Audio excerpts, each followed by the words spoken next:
Welcome everyone to our Unit 1, Lesson 3 in the Gospel of Mark. We're looking at chapter 11, verse 1 to chapter 15, verse 47 today.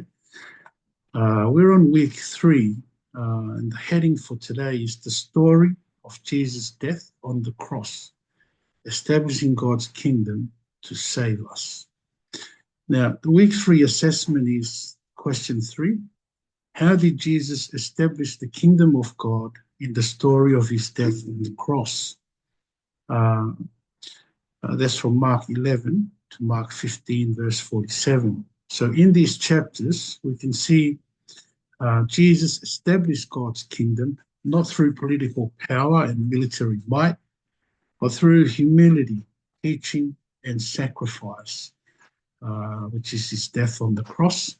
And Jesus demonstrated his authority and power as God's king through dying on the cross to save mankind and to transform our lives to live in obedience to his words.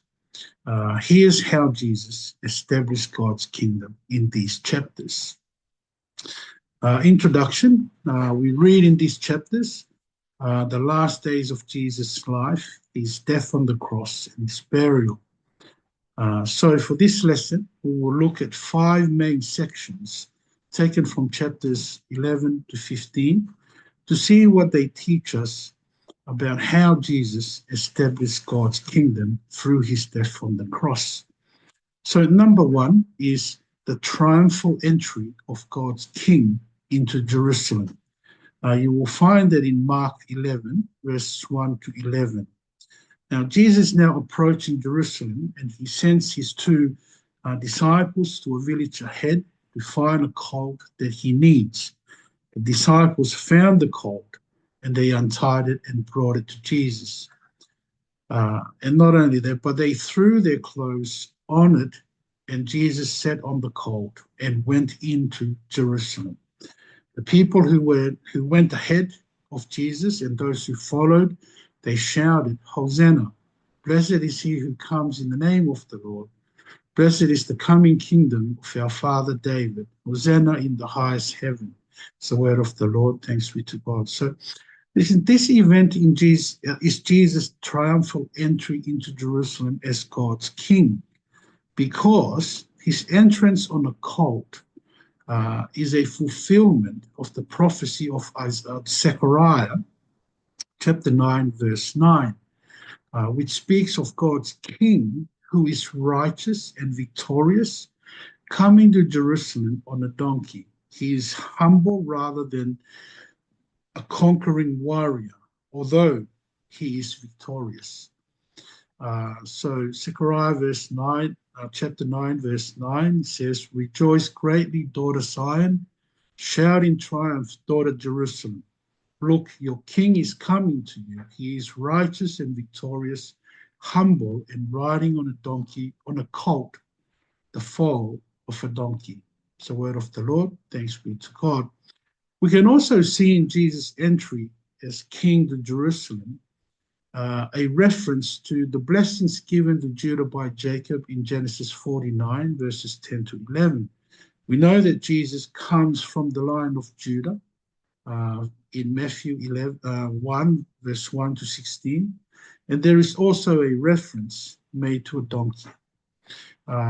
Genesis 49, 10 to 11. "The scepter will not depart from Judah, or the staff from between his feet, until he who is right in it comes, and the obedience of the peoples belong to him. He ties his donkey to a vine, and the colt of his donkey to the choice vine. He washes his clothes in wine, and his robes in the blood of grapes." This is the word of the Lord. Thanks be to God. So you can see the scepter not departing from Judah foreshadows the promise to King David in 2 Samuel chapter 7, verse 12 to 14, where God promised to establish the everlasting throne of David's kingdom through his son.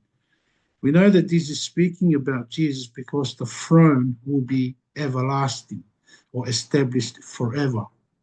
So in 2 Samuel 7, 12 to 14, "When your time comes and you rest with your ancestors, I will raise up after you your descendant who will come from your body, and I will establish his kingdom. He is the one who will build a house for my name, and I will establish the throne of his kingdom forever. I will be his father, and he will be my son. When he does wrong, I will discipline him with a rod of men and blows from mortals. This is the word of the Lord. Thanks be to God. So Jesus' entrance into Jerusalem is unmistakably the entrance of God's King. Furthermore, we can see that when he entered into Jerusalem, the people threw their clothes on the roads, demonstrating a Jewish custom for honoring and welcoming their king. As we can see in 2 Kings 9:13, he says, each man quickly took his garment and put it under Jehu on the bare steps. They blew the trumpet and proclaimed, Jehu is king. Now, this is taken from 2 Kings 9, where Jehu was anointed as Israel's king. And so it's referring to him as the king of Israel. People threw their clothes, garments before him. So this is their custom. We can see Jesus' entrance or entry or triumphal entry, see people throwing their garments in front of him.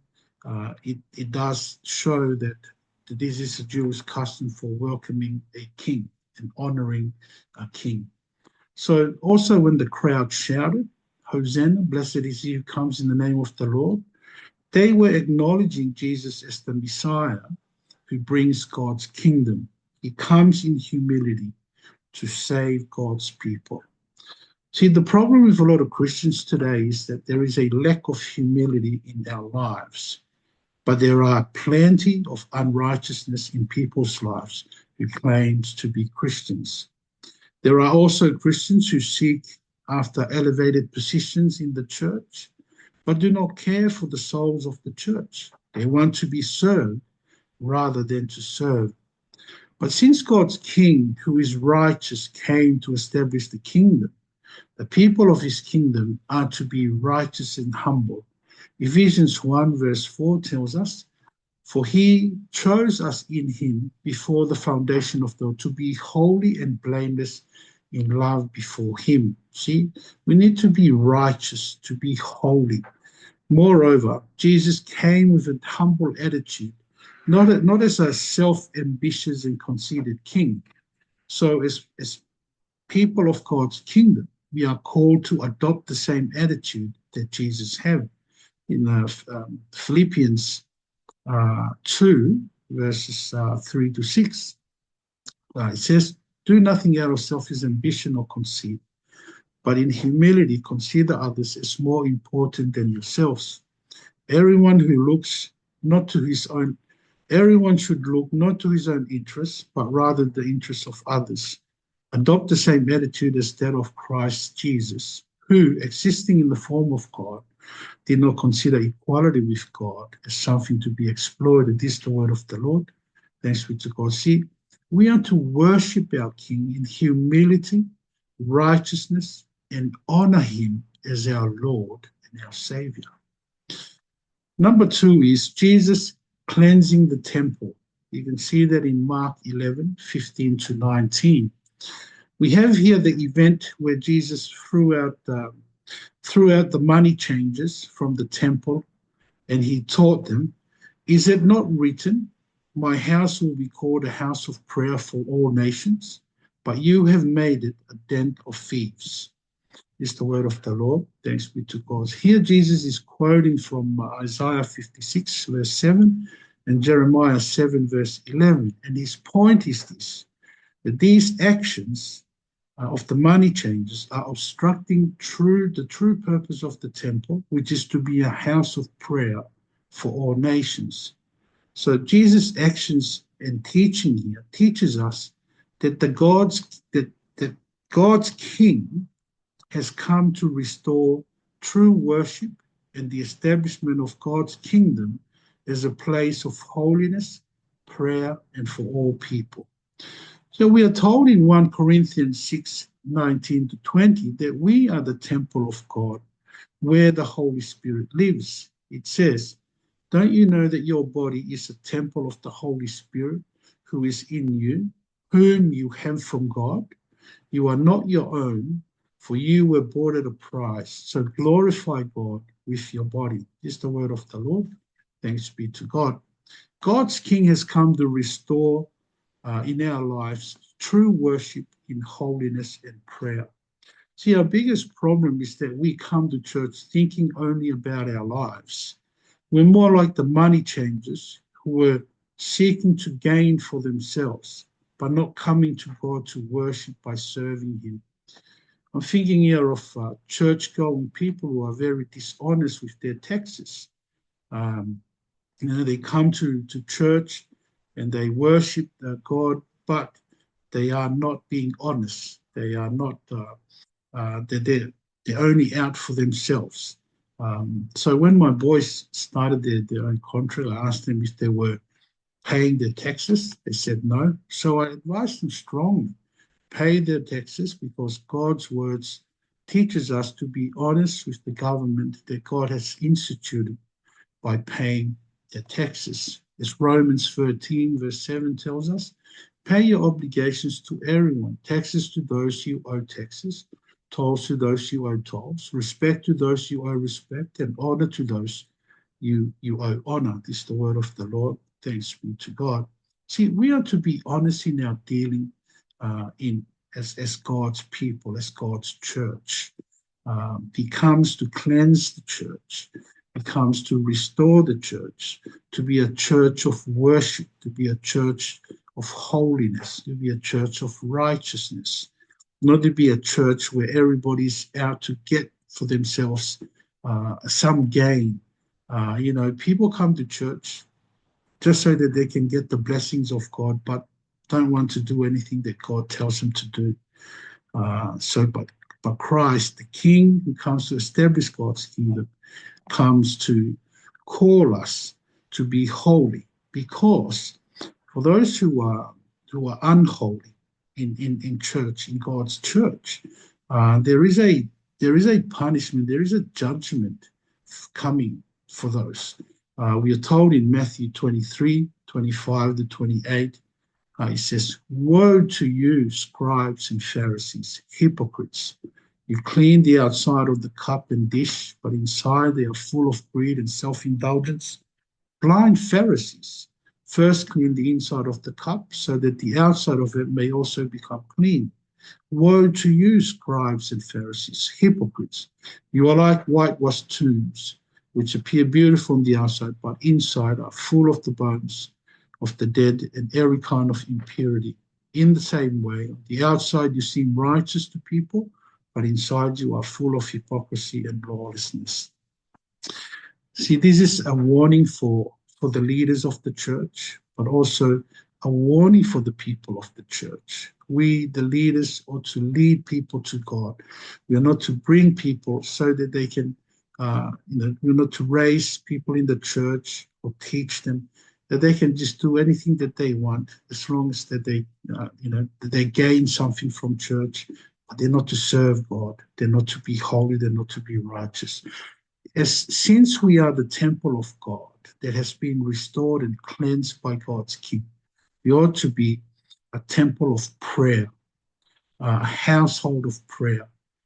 This was an important characteristic of the early church. Acts 12, verse 5 tells us, so Peter was kept in prison, but the church was praying fervently to God for him. Acts 1, verse 12 to 14. Then they returned to Jerusalem from the Mount of Olives, which is near Jerusalem, a Sabbath day's journey away. When they arrived, they went to the room upstairs where they were staying. Peter, John, James, Andrew, Philip, Thomas, Bartholomew, Matthew, James, the son of Alphaeus, Simon the Zealot, and Judas, the son of James. They all were continually united in prayer, along with the women, including Mary, the mother of Jesus, and his brothers.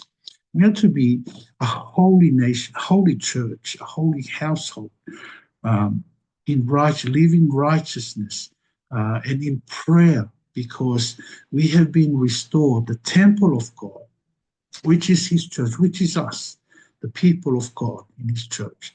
They are the temple of God, and they ought to be praying fervently. They'll be always praying, seeking always to pray, because we now belong to the kingdom of God, where Christ is the King. Thirdly, the third point is Jesus teaching with authority. You can find that in Mark 11:27 to 12:44. But there are 3 points under this main heading. One is Jesus confronting the religious leaders who rejected God's king. You can see that or find that or read that in Mark 12, verses 1 to 12. Here, Jesus tells a parable about a man planting a vineyard and leased it to tenant farmers while he goes away. While he was away, he sent a servant to collect some fruit from the vineyard, but the tenants beat him and sent him back empty-handed. The owner sent more servants, but the tenants beat them and treated them shamefully and even killed them. The owner finally decided to send his beloved son, thinking the tenants would respect him, but they saw this as an opportunity to kill the heir, so they killed him. But Jesus told the religious leaders that the owner will come and kill the tenant farmers. The religious leaders who were listening to Jesus knew that Jesus was talking about them, for they had rejected Jesus, who was the stone the builders rejected. So they looked for a way. So we are told they looked for a way to arrest Jesus, for ways to arrest and kill Jesus. In this particular teaching, the parable of Jesus is confronting the religious leaders, challenging their authority and exposing their hypocrisy.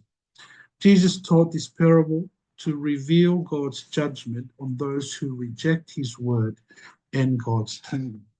This ought to be a warning for the leaders of the church and for the church that we are to receive God's words with humility and not to harden our hearts to his words. You know, there are Christians who want to be in the kingdom of God, but do not have any desire at all to accept God's words. Like these tenant farmers, they wanted the vineyard, but they didn't want to listen to the owner of the vineyard. And furthermore, they sought to kill the heir. They sought to kill Jesus. We are like that. Christians are like that a lot of the times. Is that we want God's blessings, but we do not want God to humbly be obedient to his word.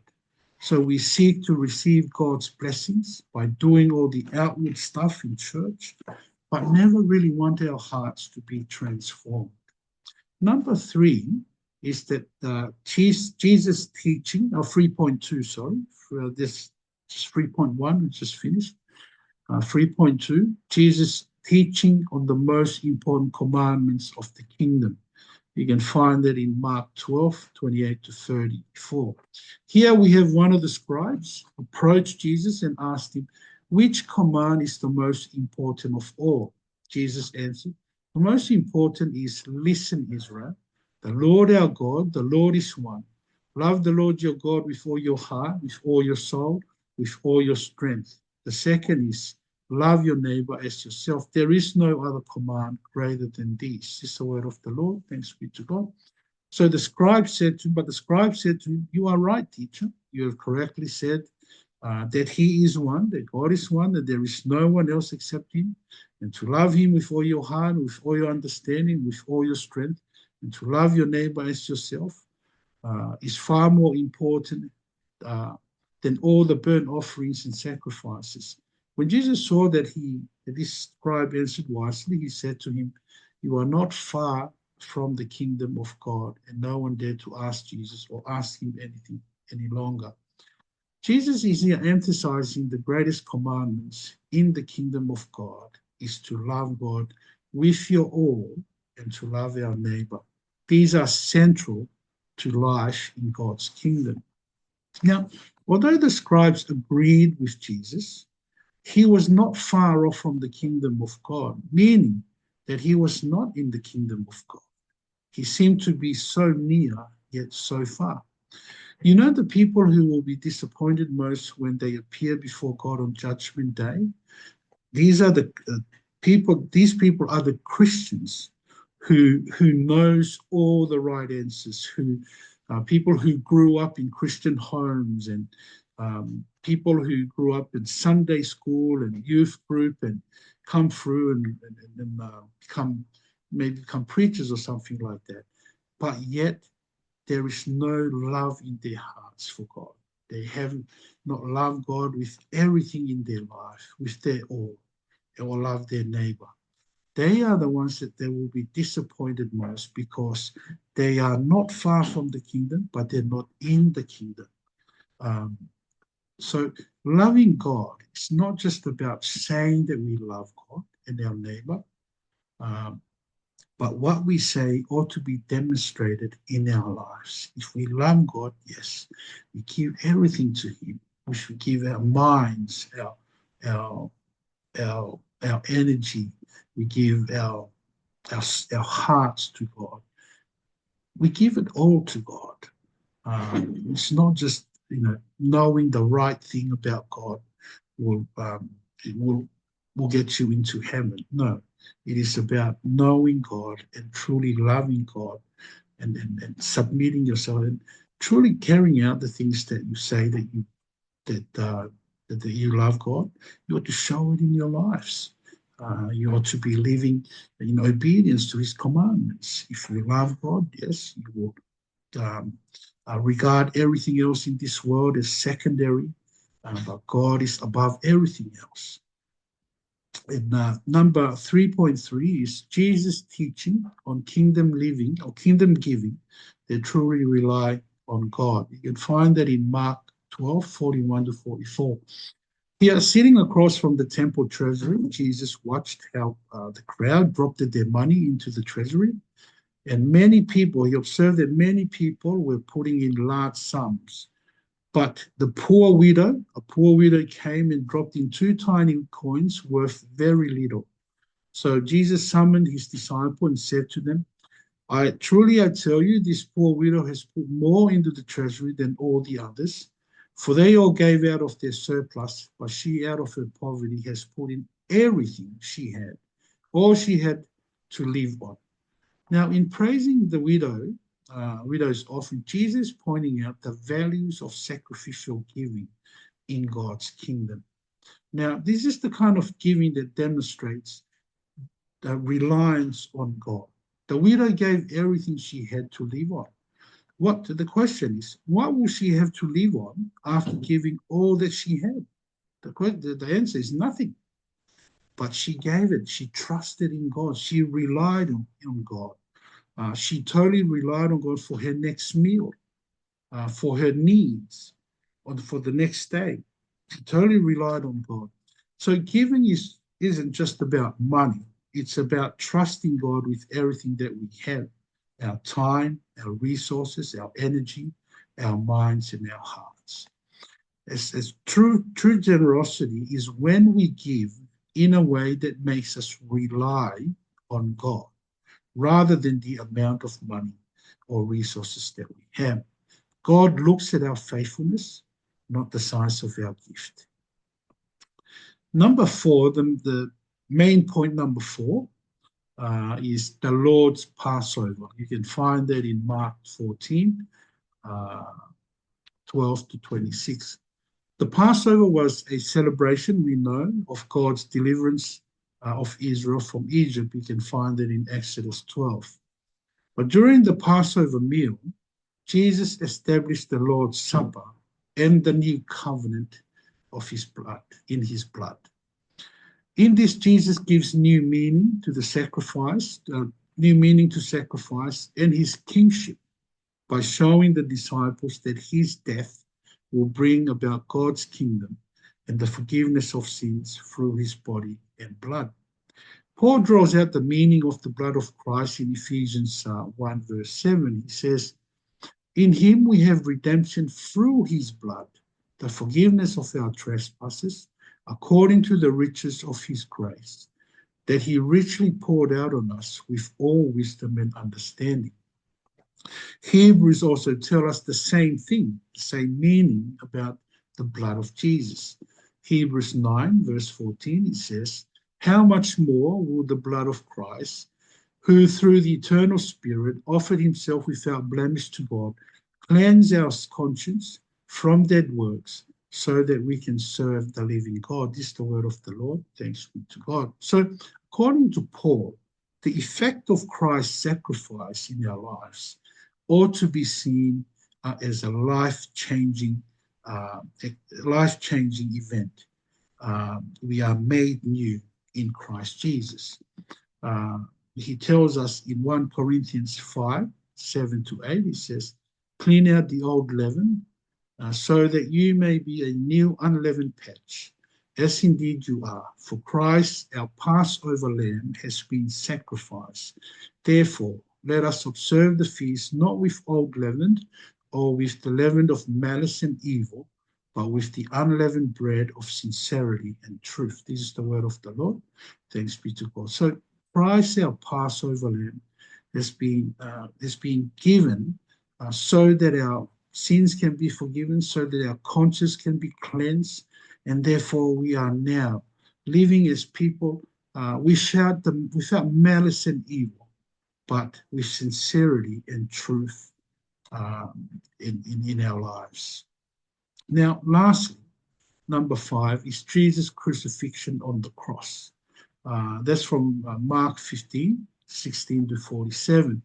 Now, Jesus' crucifixion is the ultimate act of establishing God's kingdom. Through his death, he defeats sin, Satan, and death itself.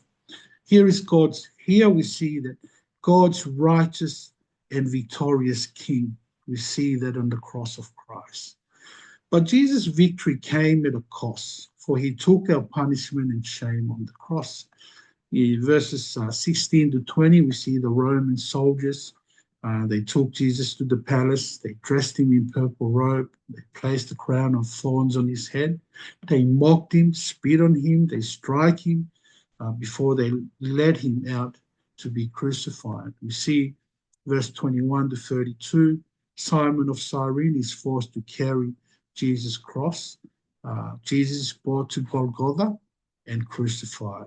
The soldiers divided his clothes and gambled for them, and he is mocked. Jesus is mocked by religious leaders and passerby who dared him to save himself, to come down from the cross. 33 to 41, darkness covers the land for 3 hours. Jesus cries out, "Eloi, Eloi, lama sabachthani," which is translated, my God, why have you abandoned me?" Here Jesus is quoting Psalm 22, verse 1. And then he breathes his last, and the temple curtain is torn in two. And not only that, but a Roman soldier underneath the cross declares, truly this man was the Son of God. And there were some women who followed Jesus, but they watched from a distance. Verse 42 to 52 is the burial of Jesus. But what would have happened if Jesus listened to the people who said for him to save himself and come down? They dared him, they challenged him, they mocked him, saved himself, but he should save himself. Come down and save yourself. What if Jesus came down and destroyed those people and didn't die on the cross? Our sins will not be forgiven.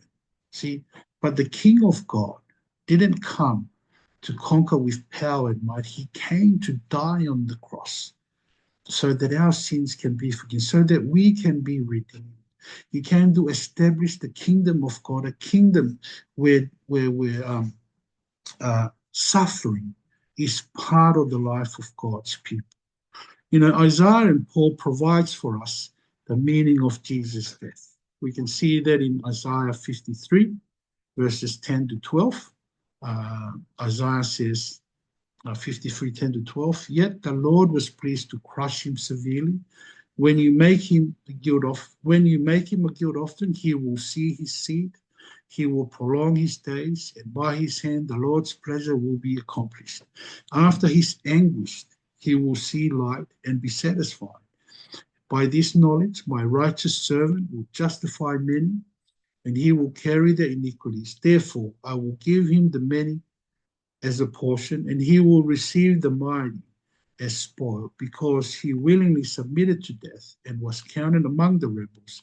Yet he bore the sin of many and interceded for the rebels. This is the word of the Lord. Thanks be to God. You see, the Christ suffered. He was in anguish.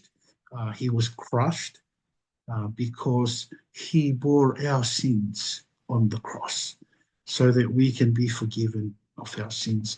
Colossians 2, verses 13 to 15, he says, "And when you were dead in your trespasses and in uncircumcision of your flesh, he made you alive with him and forgave us all our trespasses. He erased the certificate of debt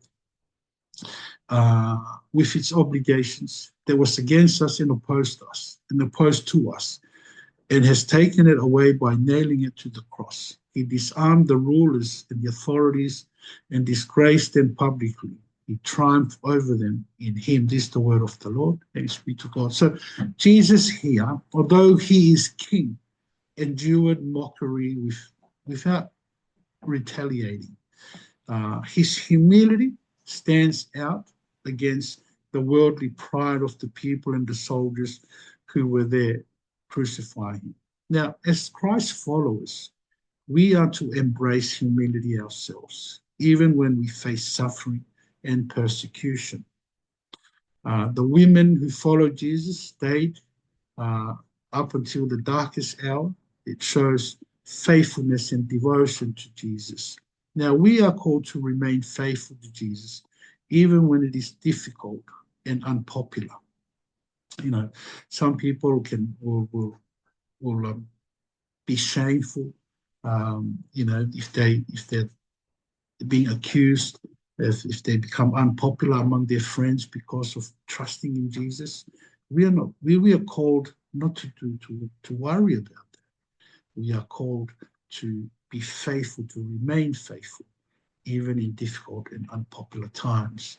Now, the tearing of the temple curtain, Mark 15, verse 38, this is a remarkable event because it shows the removal of the barrier between God and humanity, making it possible for mankind to access God's kingdom through the death of Jesus Christ. Not only that, but the centurion's confession. He says, "Truly this man was the Son of God." See, this shows that the centurion recognized Jesus' true identity. And also, he was given a revelation by God that he saw the kingdom of God on the cross. Now, in terms of conclusion, so Mark 11, verse 1 to Mark 15, verse 47, Jesus establishes God's kingdom not by might and power or military power, but he shows us that the kingdom is defined by humility, sacrifice, serve, and also love for God and his people. Now, through his death on the cross, Jesus defeats the powers of sin and death. He defeated all powers, and then he took our sins and nailed it to the cross so that we can be forgiven. Jesus came to bring God's kingdom and made the kingdom available to all who trust in him. Heavenly Father, we thank you so much for your Son, Jesus Christ. You sent him, Lord, to die on the cross. He came as a humble king, righteous and victorious, so that we can trust in him, Lord. And he calls us to be holy. He calls us to live a life where you dwell through the Holy Spirit in our lives. We are your temple, and we are called to live holy lives, to trust in you, and not to dishonor you, Lord, by stealing from you, by cheating, and by wanting your blessings, but not wanting to submit ourselves to your word. Lord, we come to you praying, thanking you that through Christ Jesus, your kingdom was established ultimately on the cross.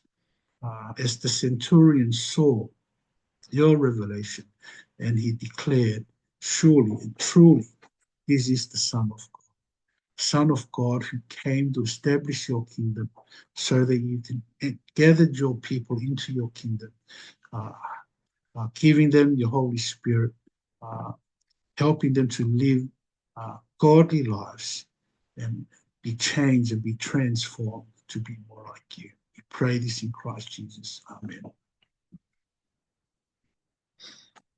Maro?